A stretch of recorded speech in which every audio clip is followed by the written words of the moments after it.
فوز مستحق للنادي الأهلي على نادي بتروجيت بنتيجة 2-1 في المباراة اللي جمعت بينهم في الجولة الاتناشر من الدوري المصري الممتاز.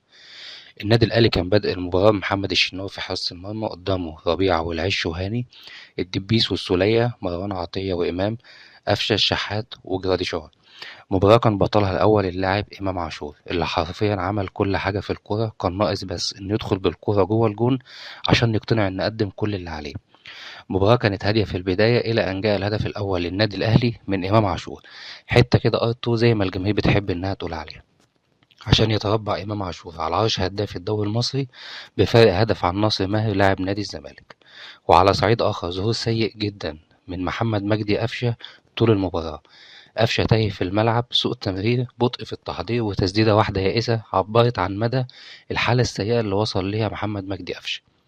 بدأ الشوط التاني بهجمة لإمام عاشور ولكن مرت بجانب العارضة.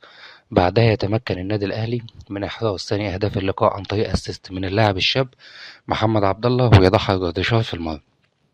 محمد عبد الله لاعب شاب عنده إمكانيات كبيرة جدا، لاعب ناس كتير أثنت عليه وأثنت على الموهبة الخاصة بيه وإن شخصيته مشابهة لشخصية النادي الأهلي. جراديشار اللي كان مختفي في الفترات الأولى من المباراة لكن ظهر في الشوط التاني وأحرز هدف تالت هنقف عنده شوية بعيدا عن احتساب الهدف تسلل، بس توجيه اللاعب للكرة بالشكل ده وهو في وضع الثبات ده يعرفك قيمة المهاجم اللي عندك وإنك على أعتاب مهاجم جزار حرفيا يفيد الفريق جدا في المرحلة القادمة مع المهاجم التاني وسام أبو علي. المباراة بشكل عام كانت كويسة من لاعبي النادي الأهلي.